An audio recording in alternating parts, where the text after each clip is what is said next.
Okay, so hello everyone. A very good evening to you all. This is Anisha Chakma and today's host of the session. So welcome to our webinar, Meet the Global Leader. So today we are really very delighted to have with us Mr. Dongye Yang, the Head of Operation Global Strategic Initiatives and Group. So would you like to please introduce yourself first? Yeah, sure. And thank you, Anwesha. And I'm so delighted to be here to join this webinar as a speaker. So my name is Dongye. I'm the head of operations of the 10 times 1,000 Tech for Inclusion at Ant Group. So I joined Ant Group 3 years ago, and I was on this project for more than 2.5 years. Before Ant Group, I was with the banks in Canada. So I was on the product strategy side. Spent 2 years in Canada to work in the Bank of Montreal. And before that, I also worked in MasterCard as a marketing manager. So my background is pretty much in the marketing and the strategic partnership side. Okay, so I prepared a lot of questions today to ask from you because, yeah, we got you today, so I want to take lots of information from you. So first and foremost, I would like to request you to tell about your academic career. I'm sorry, what's the question again? I would like to request you to tell about your academic career. My academic or my Yes, career? yeah. So academic, okay. I went to university in the UK. So I obtained my bachelor's degree from the University of Liverpool, majored in marketing. The only reason I chose marketing is because I hate math. And marketing in Liverpool University basically is the only one module is about number. Other than that, it's more things like mindset things or management philosophies. So that's the only reason I chose Liverpool University. And then I went to the Warwick University for my master's degree in project management. Um, and after that, actually, I came back to China to work for a few years. And then I decided, okay, I'm going to continue my academic studies. So I went to University of Toronto in Canada and finished my MBA study there, majored in strategy and marketing. Um, yeah, that's about my academic. Okay, so that's wonderful. Okay, so when did you started your professional career? That was back to 2008. I completed my first master's degree in the UK, and I came back to China. By that year, the world economy wasn't that good, and it was really difficult to find a job. So I took a lot of tries to to seek jobs in China, and then I actually joined a very boutique consulting firm as a business development manager. And when I say it's boutique, basically nobody has heard of it. But that was my first job, and that's where I really get to know, how to convince your clients to, to purchase your service rather than a tangible product. Um, and only after 1 year, I realized that's not the sort of consulting that everyone is familiar with. It's not McKinsey, it's not Boston. Basically, it's just like sell your training programs to the clients. So I decided to, to quit the job and join another company. And then I went to Beijing. I joined MasterCard as a marketing manager and started from the sponsorship marketing, pretty interesting field. So basically, people who love art, music, or sports, basically you will love this industry. And I joined them because I was the one who helped them to complete the first title sponsorship of the Olympic Arena in Beijing. We rebranded as Mascot Center in Beijing for 5 years still. And that's where I actually started. I would call it like a real start of my career. No, that's fantastic. It's fantastic. Okay, so tell us something, the most critical moment of your career, and how did you overcome that? The most ridiculous. Well, I think that's a tricky question. I have to say, there are a lot of moments you would call it ridiculous when you move back to that moment. I would say, because I went to Canada after 5 years, 6 years of work. I went to Canada to do my MBA, and it's after my first year. I was still like full-time studying in a school, but I got a chance to work full-time for a bank in Canada. That's a contract role because I was still a full-time MBA student, so they offered me a contract role. So I have to manage a full-time study and a full-time work at the same time. And also I was a foreigner there. I'm not native English speaker, and my role is unlike most other of my colleagues from China or other non-native English speaking countries. My role was like a front desk. I have to really deal with a lot of partners. So my English, wasn't native. So it's really hard to really manage all the clients. So basically you feel like you have to work 24 hours a day or 25 hours a day. And even though your boss may not still satisfied with you. And that time was it's not ridiculous, but it's definitely challenging and tough. So you got a lot of pressure. You have to really make sure you complete your study from the B school, and also you have to make sure you don't be fired by the employer. Yeah, well, I can understand your problem because when you're not a native speaker, that you always have to struggle to communicate with others, especially who are native speakers, right? Yep. Okay. So now you're working in the ant group. So I just don't understand the term. The term is project lead 10 times 1,000 tech for inclusion, right? So can you explain it more? So yeah, about you wanted me to explain about 10 times 1,000? Yes, what does that mean, and what kind of work actually do you do?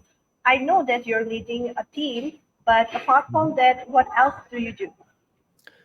Well, thank you for the question. And well, 10 times 1,000 is actually it's a philanthropic initiative jointly launched by International Finance Corporation and Ant Group back in 2018.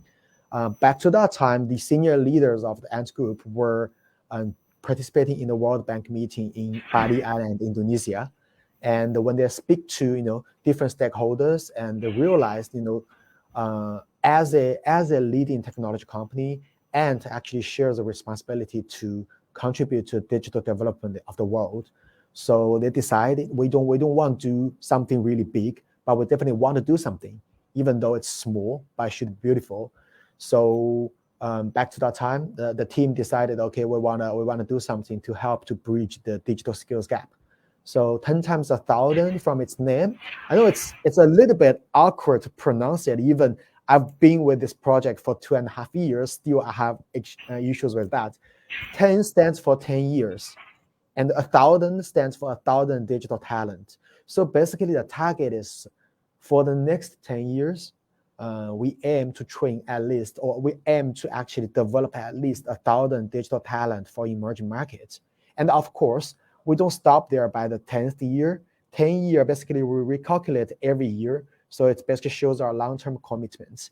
And 1,000, and that's a baseline. So we don't really, sleep there after we hit 1,000 every year. We want to do more, but that basically shows our commitment and also our, our contribution to this digital development.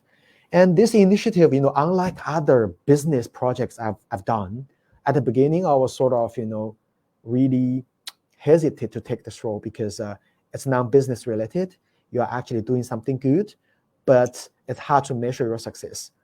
It's a small project team, so I have to work with my colleagues to really think of what is the best approach to really deliver this initiative to our target audience, basically people from around the world, and the primary focus on emerging markets and also women leaders or women talent. So we actually built a digital platform from scratch, and we design and develop the curriculum content from scratch. We work with a lot of industry leaders. We work with a lot of industry experts to really develop the content that we think will be very practical to the target audience. So basically, you think, and it was last year, and we decided, okay, learning content is just the very beginning of this program. So we're actually now moving toward from training or learning curriculums to a learning community, because we believe people really inspire each other. So we actually trying to get people to join this community, and they can share their own experience, their knowledge, their ideas with each other to inspire each other. And by doing that, we hope this community to really get connect with each other. It can be people from the same country, it can be people from cross borders to really interact. And we want to drive the, cross-border cooperations within this community. So basically, that's what we are working on. We are using a digital approach to encourage people from different parts of the world to connect to each other, inspire each other, and to really help each other to drive the digital economy growth. Okay, so as you said that you did lots of business projects. So would you like to share one of your projects that really helped you to overcome your communication skills? As you said before that you had some problems with the communication skills because you're not a native speaker. Well, the best way to really improve the communication skills, no matter it's like in the other language or it's about interpersonal skills, I would say it's practice. Um, I always tell my friend, okay, you know what, I'm kind of introvert and nobody agrees. But the reality is like I really forced me to speak to different people to learn from them, because um, my experience told me the best learning approach is to learn from others. Actually share with you the motivation for me to do my MBA after I already completed my first master's degree, because I was with Mastercard and a lot of senior leaders and my colleagues. When I look at their profile, they actually they have overseas work experience. They complete their MBA programs from the top B schools, and I talk to them and I just want to learn from them as like how can I improve, how can I really further develop my career. And it's only through that first you actually ask others to share their story, and also you actually practice how you can really take the best part from the others through communication. So I would say the best practice is always to talk to each other, talk to others. Okay, so do you really have a mentor like who inspires you to do such things, especially doing business projects? I'm sorry, what's the question again? Do you have any mentor who inspires you to do business projects? A mentor, you mean? Yeah. Yes, I do have a lot of mentors. The very first one is actually my boss at Mastercard, and he was had a very senior position at that time, and I was pretty junior one, and but still both of us joined the company at the same time, around the same time. So we agreed that we are going to schedule a dinner, like bi-weekly dinner, and every time he shared a lot of his thought from a senior position, and then he shared a lot of his personal stories and experience with me. And he's the first one to make me think, okay, do I really need an MBA, or do I really need to go abroad again and to really work there rather than being a international student? And after that, there's still a lot of people can inspire me in the workplace, but I would say he is the first and very important mentor of my career development. And yeah. Okay, so now let's move on to the next question. So can you Mhm. please tell us about your affiliation with Ant Group? My what was Ant Group? Your affiliation with My Ant Group. my affiliation with Ant Group. So basically, you want to hear how I joined Ant Group and what do I Yes, do? yes, and like um, how you became a leader as well. Well, so well, before I joined Ant Group, actually, I came back to China from Canada, and I joined a international conglomerate in China. It's called Fosun Group, and it's origin from Shanghai, and it has a very diverse portfolio of investment companies. So basically, it owns the Club Med worldwide, and also it owns a lot of other foreign brands and also local brands. I spent 2 years there, and then I was thinking, okay, what do I really want to do? And back to that time, think about like 2020. In China, we call it like internet companies, basically digital companies. Still pretty strong trend, and they are still, evolving fast and grow rapidly.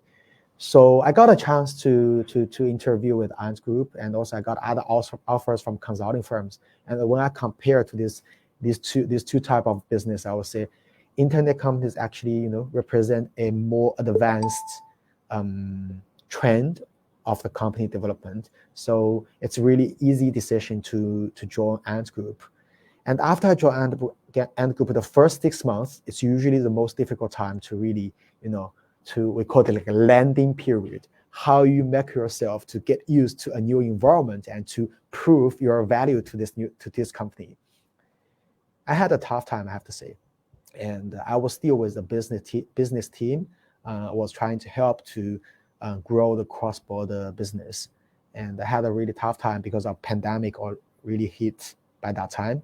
So nobody really travel cross-borderly. So nobody will use your, transaction tools or payment tools cross-borderly. So the business actually declined dramatically. And I had a chance to really join the 10 times 1,000 by that time is because they want to find someone who has experience in marketing and also, project operation. And I decided to join. And then I actually grew up with this project within the company. And I started from to build up the digital platform. Although I was a project manager, but I started from to build up the digital platform because nobody in this team can, has the experience as a product manager. And I fortunately had experience. And then, I moved from like just as a project manager, I don't really draw like a timetable and watch everyone doing, but actually I have to cover each one's backup. And so I have to make sure whenever I see there's a role missing, I have to be the one. So actually I also accumulate different skill sets in the past 2.5 years on this project. And I don't want to say, I actually become a leader of the team, but basically I become the one who know this project the most. So that's why I can always take the leadership in design and to develop the direction of this project. That's great. Okay, so as you said that you studied abroad, like UK and Canada. So why didn't you choose, working there? Why did you come back to China? Well, actually, I worked there. I worked there for 2 years in a bank. And Canada, I would say it's a very peaceful country. Everyone will love it. And but when they talk about the business world or the economy, it's also peaceful. Peaceful, which means there are not many changes. And when I think I was at my age of early 30th, and when I spoke to my friends who is in China or in other countries like in Southeast Asia, people were talking to me about very exciting changes. Not every year, not on monthly basis, but like on daily basis. I was thinking, okay, do I really want to work in a bank? And even I can imagine in a day that I'm going to retire what I'm working on. Or I want to take like adventures. I want to take new challenges. It could be busy, it could be tough, but I can really experience the evolvement of the world. And then I decided, okay, I'm going to take the challenge. And where? Of course, China, because I don't need another work permit, and there are tremendous opportunities in China back to that time. Okay, so as you talked about the economy, so what do you think in your perspective, what is the condition of economy in China right now? Well, it's hard. It's hard to answer. I'm not an economist. I cannot tell those really meaningful numbers to you because I don't have a really right source to get the numbers. But I have to say, it's not about China. It's about the world. It's basically it's a balance of opportunities and risk. And risk, I think it's a tricky word because if I recall back to the time when I was student in the UK, first time I heard risk, and my professor told me, you have to treat risk in the right manner, because risk is not equal to danger. Risk means combination of danger and opportunities. So you have to really mitigate the danger side, and then you have to ride on the opportunity side. So I have to say, there are a lot of challenges in the workplace for each company in China, in the world, but also there are opportunities. So think about, as I mentioned, the first time I graduated was back to 2008. That time, the world economy wasn't as good, wasn't that good as well, but still, you can see a lot of opportunities. Basically, technology is changing, fast changing technology, fast changing digital world. So there are a lot of opportunities. So people definitely need to watch out of opportunities, as well as to be mindful of things which could be risky enough to affect any business decisions. I think that will be the right attitude. Okay, so um, I have another question in my mind. It's like, how your project will help to grow the economic of China. Sorry, what's the question? How your project, you're working in a project, right now. Okay, so what do you think that how your project will going to, grow the economic condition of China? How my project Is going to affect or going to help to grow the economic condition of China? Well, it's not that big. It's not that big. As I said at the beginning, we always, at Ant Group, we always say we always want to bring changes to the world. It could be small but beautiful, the changes. And this initiative, I won't say it's going to really affect the economy of China or the economy of the world, but more importantly, I would say, we are actually building a global community. So it is actually a place that you get a chance to meet people from different countries and different regions. And that's actually a learning opportunities. So actually, I would encourage, and also I encouraged my colleagues from Ant Group and many other people from China, and also people from other countries, to join this community, so they get a chance to really to talk to people from somewhere they've never been to. Actually, as a project manager of this initiative, I get a chance to get to know a lot of people in Bangladesh, Indonesia, Singapore, Malaysia. I traveled to South Africa 2 weeks ago. It's just to get to know people and to learn from them, because this community actually is a place for work professionals in the digital sector. So these people definitely, they will share with you the most trendy topic in their market, and the first-hand experience in their workplace, and that's a learning opportunity. So just link this back to the topic, the questions you ask. I talk to different people. I have this opportunity to really to meet different people. So it's pretty, I would say, it's not how this project really affects the economy in China or of the world, but it's how really it changed my mindset. It changed everyone the mindset, the every community member's mindset. And then when these people, when they join together, I think they will be the power to drive the development of the world economy. I hope. Okay, so right now, how many countries that you are working with? So basically now we have around 5,000 individuals in this community, and they represent 96 countries and regions. Of course, when we say 96, it could be it's actually not a small number, but there are Yeah, of course. concentrations. There are concentrations. For example, the top countries, the top market we have in this community is Philippines, Indonesia, Pakistan, Bangladesh, Nigeria. And of course, there are some other countries, they are very small. Only 1 or 2 people really got a chance to join this community, but we're still trying our best to open our doors to everyone who is qualified for this community and to join us, so that we can really interact with each other. Okay, so have you ever visited Bangladesh? I haven't had a chance, but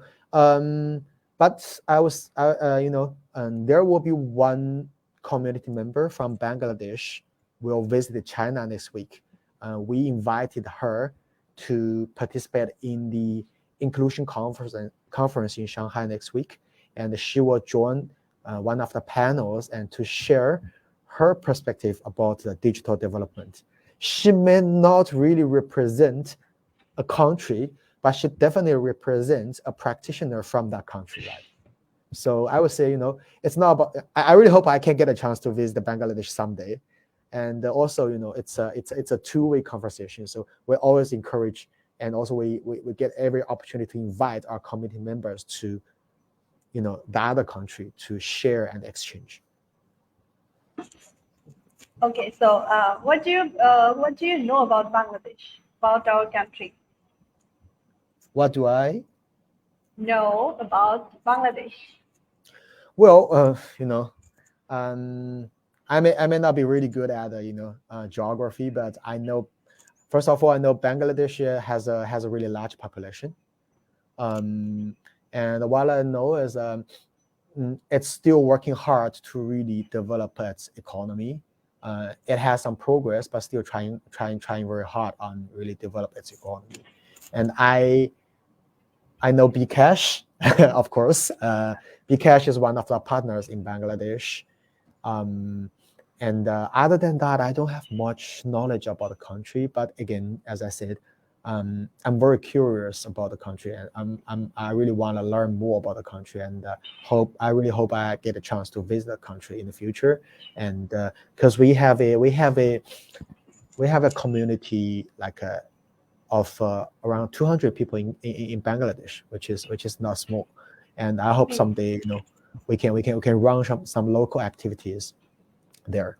Yes, exactly. The interesting part of our Bangladesh is the large population.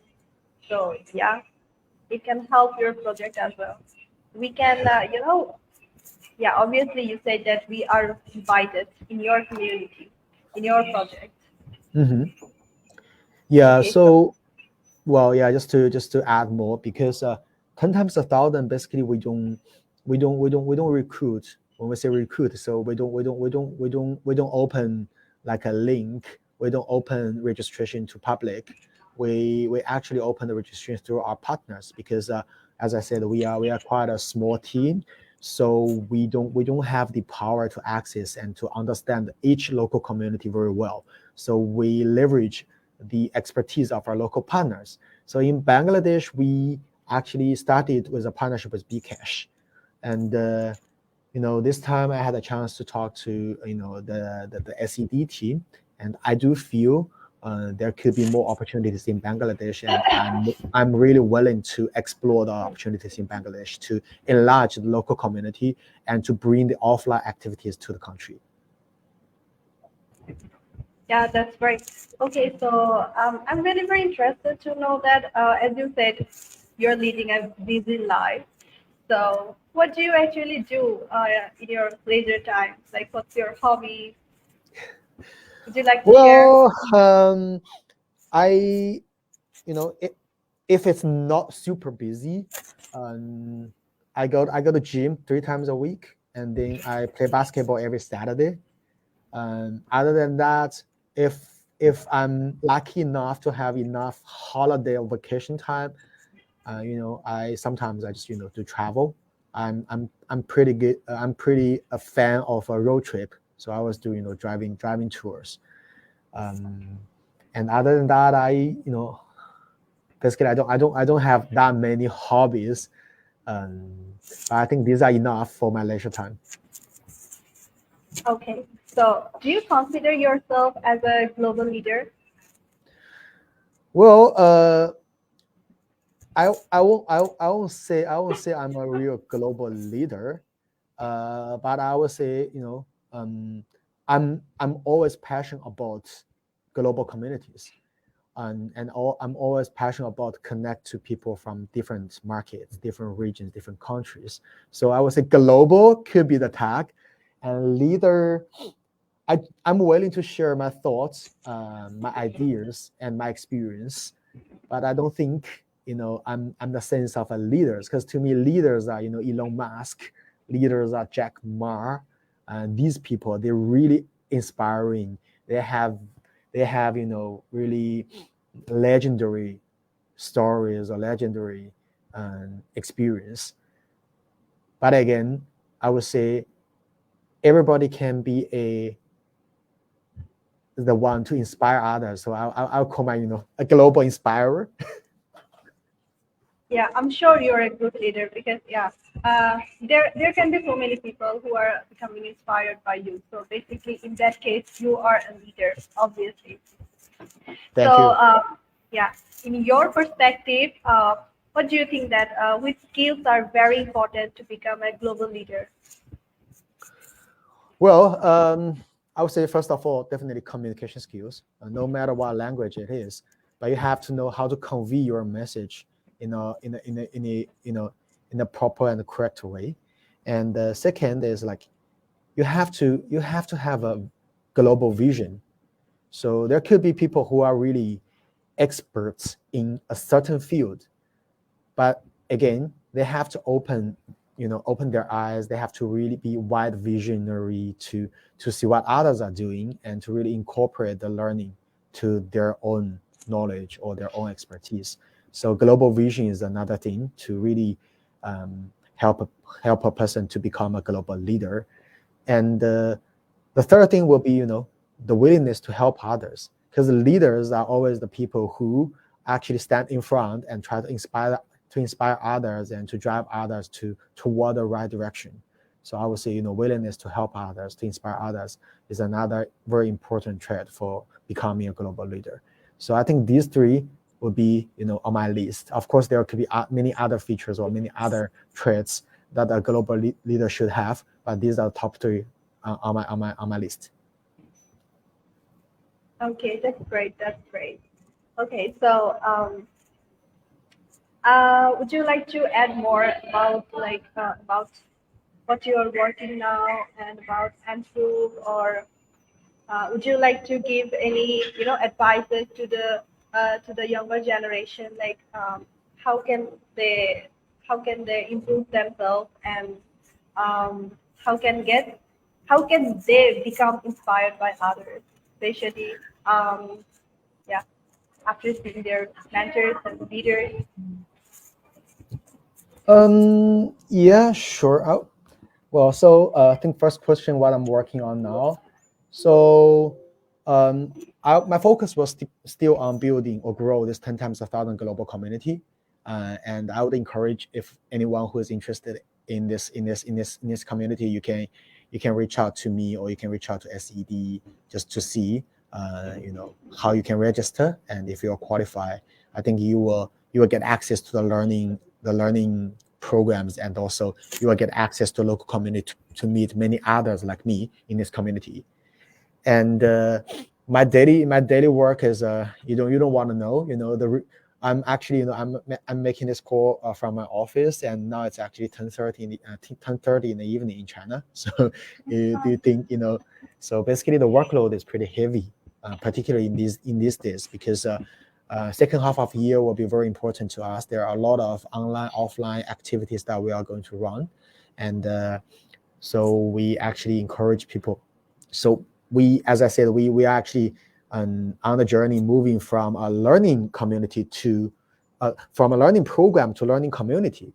So we are actually invest more in facilitating online, offline events and activities, like also similar to this webinar could be, or it could be offline gatherings for people who is in the same country, so they can get to know each other, and also I will reach out to different partners to bring value to this community, because if we identify like a collective interest of this community, say for example, there are a certain number of entrepreneurs in this community, they are looking for angel funds, or they are looking for venture capitals, then I will bring in potential partners to this community.